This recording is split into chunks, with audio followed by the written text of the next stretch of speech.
So I bought myself a Sony Alpha 7 R Mark II. It's an old camera, nearly 10 years now. I got it on eBay used for an okay price with a little bit of a discount. The camera is definitely used. It has some marks and some dings, but the sensor is immaculate and everything works fine. Here are some of the key differences between the Alpha 7 II and the Alpha 7 III. Because the Mark II is such an old camera, there are quite a few of compatibility problems with newer camera cages. SmallRig used to have a really good cage regarding compatibility with the Alpha 7 II. However, it's not really possible to get your hands on it anymore. So there was the Tilta T17. And to be honest, I always wanted a Tilta cage. So this is what you get in the T17 package.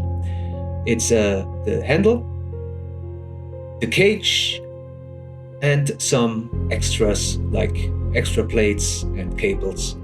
The cage is this metallic gray. It's extremely well fabricated and lightweight. The access ports are perfect for the Alpha 7 II. There are some problems though, but more of this later. Another funny thing that I had to find out. Tilta comes with this extra large base plate.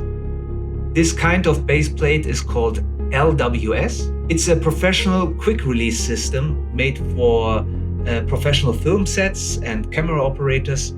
It is very similar to the Arca system, but a little bit thicker and in the material thickness. Here you can see it, what I mean.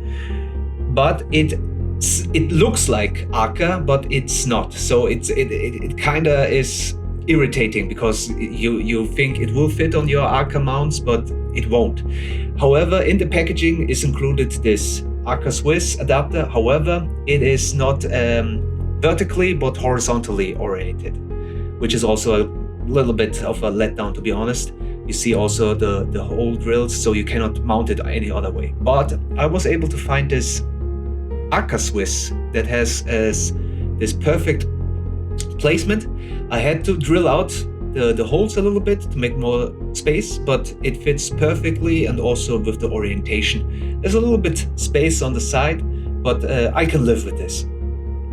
So in the package is also a second LWS base plate that is a little bit more higher, with a higher rise. So it's also nice to have if you can use this kind of mounting, and also a Manfrotto mount. So this is mounted with the Arca Swiss. You see it fits really perfectly well. I had to make a little bit modifications, but really happy how this works. Let's now check out this top handle from Tilta. It is also in this gal metal, really beautiful. Has some really neat features like this spring-loaded screw and quick release buttons. Really lightweight for how big it is. For my rig, I also bought some new SmallRig equipment like this mobile phone holder for my monitor. This Arca Swiss mount base plate system thingy. Really low profile and quick release. And I already had this SmallRig breastplate for stability. For the side handle, there's a little complication with the T17 Cage. Because of the side doors on the camera, there's not a lot of space for screws that for 1/4 inch screw mounts. So I had to make a little bit of research and found this Siriu handle, side handle, and it is with this adapter with the two prongs. However, the screw that came with the handle is a 3/8 inch screw, and it will not fit now in this placement. So I had to fabricate a little bit an old screw that I had laying around, and this screw will now fit and hold the side handle. And with the camera in the cage, let's start putting everything together.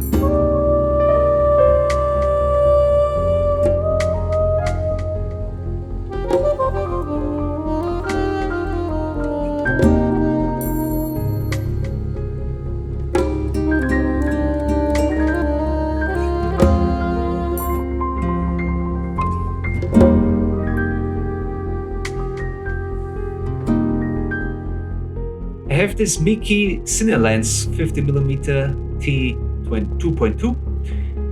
I also have this lens mount, but I will probably not need it because of this old follow focus that I have that will also kind of stabilize the lens.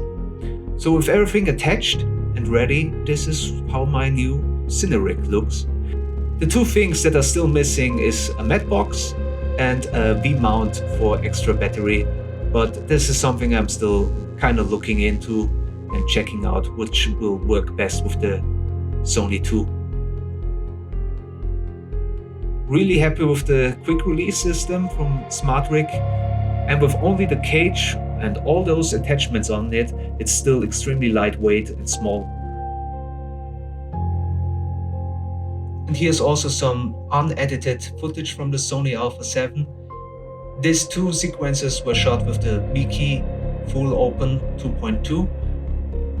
Third one was shot with the TTR-Artisan 65mm to test the autofocus. If you're able to get your hands on this camera for $500, I would say it's still worth it, but there are some limitations with the hardware and also especially with equipment that you can buy for it. And also keep in mind, for 800 to 900 euros you can get some good used Alpha 7 IIIs.